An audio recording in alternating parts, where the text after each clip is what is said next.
BTV देख रहे सभी दर्शकों का स्वागत। मैं हूं लवदी बडियाल। बुलेटिन की शुरुआत करते हैं हेडलाइंस के साथ। सेम सेक्स मैरिज को कानूनी मान्यता देने से सुप्रीम कोर्ट ने किया इनकार। मिजोरम दौरे के दूसरे दिन कांग्रेस सांसद राहुल गांधी ने नेताओं से की बैठक, एक प्रेस कॉन्फ्रेंस को भी किया संबोधित। मध्य प्रदेश विधानसभा चुनाव के लिए कांग्रेस ने अपना घोषणा पत्र किया जारी। मेरठ में मंगलवार सुबह साबुन फैक्ट्री में हुआ भीषण धमाका, 4 लोगों की हुई मौत, कई गंभीर जख्मी। अब खबरें विस्तार के साथ। सेम सेक्स मैरिज को कानूनी मान्यता देने से सुप्रीम कोर्ट ने इनकार कर दिया है। मंगलवार यानी 17 अक्टूबर को 5 जजों की संवैधानिक पीठ ने कहा कि कोर्ट स्पेशल मैरिज एक्ट में बदलाव नहीं कर सकता। कोर्ट कानून की तरफ से व्याख्या कर और उसे लागू कर सकता है। Chief justice T Y. चंद्रचूड़ ने कहा कि स्पेशल मैरिज एक्ट के प्रावधानों में बदलाव की जरूरत है या नहीं, ये तय करना संसद का काम है। Chief justice T Y. Chandrachud, justice Hima Kohli, justice Sanjay Kishan Kaul, justice Ravinder Bhatt और जस्टिस पी.एस. नरसिम्हा की संवैधानिक पीठ ने इस मामले की सुनवाई की थी, लेकिन जस्टिस हिमा कोहली को छोड़कर फैसला chief justice Chandrachud, justice Kaul, justice Bhatt और जस्टिस नरसिम्हा ने बारी बारी से सुनाया। सीजीआई ने सबसे पहले कहा कि इस मामले में 4 जजमेंट है। एक जजमेंट मेरी तरफ से है, एक जस्टिस कौल, एक जस्टिस भट्ट और एक जस्टिस नरसिम्हा की तरफ से है। इसमें से एक डिग्री सहमति की है और एक डिग्री असहमति की है कि हमें किस हद तक जाना है। दरअसल सेम सेक्स मैरिज का समर्थन कर रहे याचिकाकर्ताओं ने इसे स्पेशल मैरिज एक्ट के तहत रजिस्टर्ड करने की मांग की थी। वहीं केंद्र सरकार ने इसे भारतीय समाज के खिलाफ बताया था। सुप्रीम कोर्ट में दाखिल 21 याचिकाओं में याचिकाकर्ताओं का कहना था कि 2018 में सुप्रीम कोर्ट की संवैधानिक बेंच ने समलैंगिकता को अपराध मानने वाली आईपीसी की धारा 377 के एक पार्ट को रद्द कर दिया था। कांग्रेस सांसद राहुल गांधी 2 दिन के मिजोरम दौरे पर हैं। दौरे के दूसरे दिन राहुल ने मिजोरम के कांग्रेस नेताओं से बैठक की। इसके बाद उन्होंने एक प्रेस कॉन्फ्रेंस को भी संबोधित किया। उन्होंने कहा कि बीजेपी और आरएसएस देश के बारे में एक अलग विचार रखते हैं। भाजपा भारत के संस्थागत ढांचे पर कब्जा करने की कोशिश कर रही है। राहुल बोले कि हम मानते हैं कि भारत राज्यों का संघ है, जहां सभी संस्कृतियों, सभी धर्मों, सभी इतिहासों को बचाने की जरूरत है। कांग्रेस ने देश के मूलभूत ढांचे को बनाने में मदद की और हमेशा इसे बचाने की कोशिश की। इस दौरे से राहुल मिजोरम की जनता, खास तौर पर युवाओं को साधने का प्रयास कर रहे हैं। पहले दिन जनसभा के बाद राहुल ने शाम को आइजोल के युवाओं से सीधा संवाद किया। वहीं राहुल के आइजोल पहुंचते ही कांग्रेस ने मिजोरम विधानसभा की 40 में से 39 सीटों पर उम्मीदवारों के नाम को ऐलान कर दिया है। आज राहुल लुंगलेई शहर का दौरा करेंगे और वहां एक जनसभा करेंगे। उन्होंने बताया कि राहुल मंगलवार को लुंगलेई से हेलीकॉप्टर से अगरतला होते हुए दिल्ली के लिए रवाना होंगे। मध्य प्रदेश विधानसभा चुनाव के लिए कांग्रेस ने अपना घोषणा पत्र जारी कर दिया है।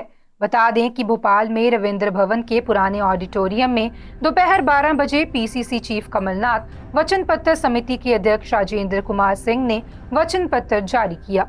घोषणा पत्र जारी करते हुए कमलनाथ ने कहा कि 1 साल में तैयार हुए वचन पत्र में 59 विषय, 225 मुख्य बिंदु और 1290 वचन हैं। 7 वर्गों के लिए अलग पत्र बनाया गया है।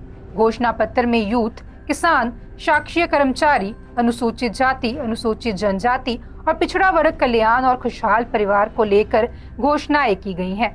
खासतौर पर किसानों की खेती की लागत कम करने पर फोकस है। 27% ओबीसी आरक्षण और जातीय जनगणना कराने का वादा भी इसमें है। आम बिजली उपभोक्ताओं को 100 यूनिट बिजली बिल माफ और 200 यूनिट का बिल हाफ करने का भी वादा किया गया है। मेरठ में मंगलवार सुबह साबुन फैक्ट्री में भीषण धमाका हो गया।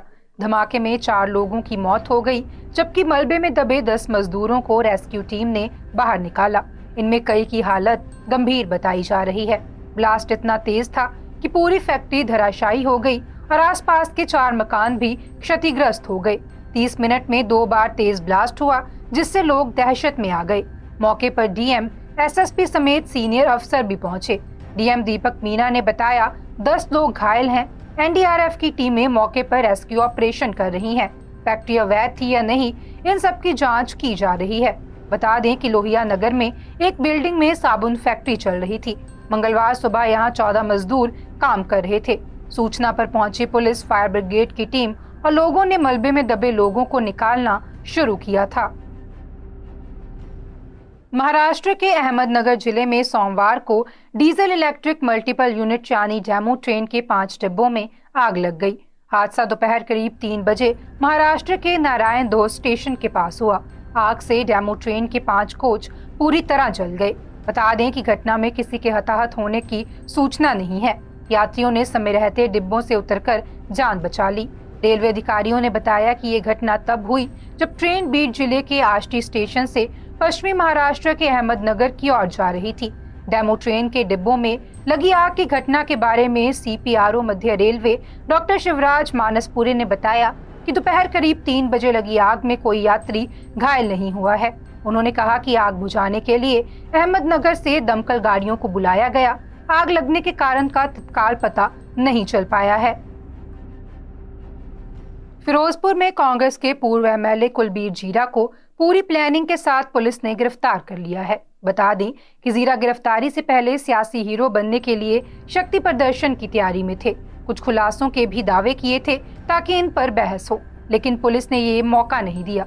इससे पहले ही जीरा पूरे तामझाम के साथ थाने पहुंचते पुलिस उन्हें घर से ही उठा लाई। उन्हें कोर्ट में पेश कर अब रोपड़ जेल में भेज दिया गया है। बता दें कि कुलबीर जीरा के खिलाफ फिरोजपुर में सरकारी काम में दखलंदाजी और दुर्व्यवहार का केस दर्ज हुआ। इसके बाद जीरा ने खुद ही ऐलान किया कि वे थाने जाकर खुद गिरफ्तारी देंगे। इससे पहले गुरुद्वारा साहब में माथा टेकेंगे, फिर प्रेस कॉन्फ्रेंस कर गड़बड़ियों के बारे में सबूत समेत जानकारी देंगे। इसके लिए उन्होंने सोशल मीडिया पर कहा था कि 17 अक्टूबर दोपहर 12 बजे वो पंजाब की 18 महीने पुरानी आप सरकार के विधायकों अधिकारियों के खिलाफ सबूत सार्वजनिक करते हुए गिरफ्तारी देंगे। बता दें कि इस मामले में खास बात यह है कि विजिलेंस कार्रवाई का पैटर्न इसी तरह से चल रहा है। पूर्व कांग्रेसी मंत्री साधु सिंह धर्मस्रोत, विधायक सुखपाल खैरा के बाद जीरा के मामले में भी सुबह ही रेड कर गिरफ्तारी की गई। वही कांग्रेस अब इस गिरफ्तारी से भड़क गई है। कांग्रेस के उपाध्यक्ष किकी ढिल्लों का कहना है कि पंजाब में इमरजेंसी जैसे हालात बना दिए गए हैं। पंजाब कांग्रेस अध्यक्ष अमरिंदर सिंह राजा वड़िंग ने भी संघर्ष का ऐलान कर दिया है। पंजाब कांग्रेस के उपाध्यक्ष कुशलदीप सिंह ढिल्लों ने जीरा की गिरफ्तारी पर कहा कि मौजूदा पंजाब सरकार अपना कोई वादा पूरा नहीं कर रही। जो भी पंजाब सरकार के खिलाफ कुछ भी बोलता है उसका मुंह बंद करने के लिए किसी न किसी प्रकार से पुलिस कार्रवाई करवाई जा रही है। ये स्थिति बेहद दुखद है। उन्होंने कहा कि जीरा ने भी पंचायतों में अनियमितता का मुद्दा उठाते हुए शांतिपूर्ण ढंग से जीरा बीडीपीओ दफ्तर के समक्ष धरना लगाया। जब वह धरना खत्म कर घर गए तो पुलिस ने जीरा समेत उनके समर्थकों पर मुकदमा दर्ज कर लिया। पंजाब सरकार की ये दमनकारी नीति जनता देख रही है। दशहरा, दिवाली और छठ पर्व पर सूरत से गांव जाने वालों की भीड़ रेलवे स्टेशनों पर उमड़ने लगी है। ट्रेन पकड़ने के लिए अब रोज 80,000 से 1 लाख यात्री स्टेशन पहुंच रहे हैं। उत्तर भारत की ओर जाने वाली रेगुलर ट्रेनें फुल हो गई हैं और स्लीपर क्लास के डिब्बों की हालत जर्नल जैसी हो गई है। लंबी वेटिंग के कारण कंफर्म सीटें नहीं मिल पाने से यात्री परेशान हैं। ऐसे में यात्री पश्चिम रेलवे से हॉलीडे स्पेशल ट्रेन चलाने की मांग कर रहे हैं। अभी से सूरत समेत दक्षिण गुजरात में रहने वाले उत्तर भारत के लोग बड़ी संख्या में गांव जाने के लिए सूरत और उधना रेलवे स्टेशन पहुंच रहे हैं। यूपी बिहार जाने वाले सभी रेगुलर ट्रेनें 4 माह पहले ओपनिंग के दौरान ही फुल हो गई थी। यात्री अब हॉलीडे स्पेशल ट्रेनों का इंतजार कर रहे हैं। रेलवे के स्थानीय अधिकारियों ने बताया कि ताप्ती गंगा एक्सप्रेस समेत उत्तर भारत की ट्रेनों में भीड़ होनी शुरू हो गई है। स्लीपर क्लास के डिब्बों में बड़ी संख्या में वेटिंग टिकट वाले यात्री सफर कर रहे हैं। कई यात्रियों के पास तो टिकट भी नहीं होता। ऐसे यात्रियों को टिकट चेकिंग स्टाफ रसीद बनाकर स्लीपर क्लास के डिब्बों में चढ़ा रहे हैं। इससे डिब्बे में पैर रखने तक की जगह मिलनी मुश्किल हो गई है। बता दें कि आगामी 15 दिनों में दिवाली स्पेशल ट्रेनें चलाने की संभावना है। फिलहाल अभी पश्चिम रेलवे की तरफ से किसी नई स्पेशल ट्रेन की घोषणा नहीं की गई है। स्पेशल ट्रेनें नहीं चलने से यात्री रेगुलर ट्रेनों पर भी निर्भर हैं। गौरतलब है कि देश भर में नवरात्रि के साथ फेस्टिवल सीजन की शुरुआत हो गई है। अक्टूबर और नवंबर में नवरात्रि, दशहरा, दिवाली और बिहार का महापर्व छठ भी मनाया जाएगा। इसके लिए बड़ी संख्या में सूरत से लोग उत्तर भारत जाएंगे। राजस्थान के पाली जिले के खिवाड़ा थाना क्षेत्र के दिवेर नाल में पुलिस और तस्करों के बीच हुई मुठभेड़ में एक तस्कर की मौत हो गई है। इस दौरान तस्करों ने राजसमंद की डीएसटी पर लगातार फायर किए। डीएसटी टीम की ओर से हुई जवाबी फायरिंग में तस्कर को गोली जा लगी। वहीं एक तस्कर मौके से फरार हो गया। बता दें कि घटना सोमवार रात करीब 11:30 बजे की है। बताया जा रहा है कि बीच सड़क खड़े होकर तस्कर ने टीम पर फायर किए थे।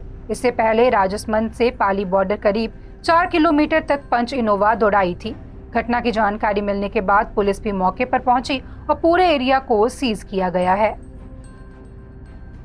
राजस्थान में पश्चिमी विक्षोभ के असर से देर रात उत्तर पश्चिम राजस्थान के जिलों में तेज बारिश हुई। जैसलमेर, बीकानेर, अलवर, भरतपुर समेत कई शहरों में 1 से लेकर 4 इंच तक बरसात हुई। बता दें कि जैसलमेर में बीती रात हुई बारिश ने नया रिकॉर्ड बना दिया है। यहाँ इससे पहले कभी अक्टूबर में इतनी बारिश दर्ज नहीं हुई। मौसम विभाग का अनुमान है कि आज भी जोधपुर, बीकानेर, जयपुर, अजमेर संभाग के जिलों में हल्की बारिश हो सकती है। इसके बाद कल से प्रदेश में मौसम शुष्क होने लगेगा और सर्द हवा चलने से ठंडक बढ़ेगी। आज के बुलेटिन में फिलहाल इतना ही। आप देखते रहें BTV, be positive, be yourself.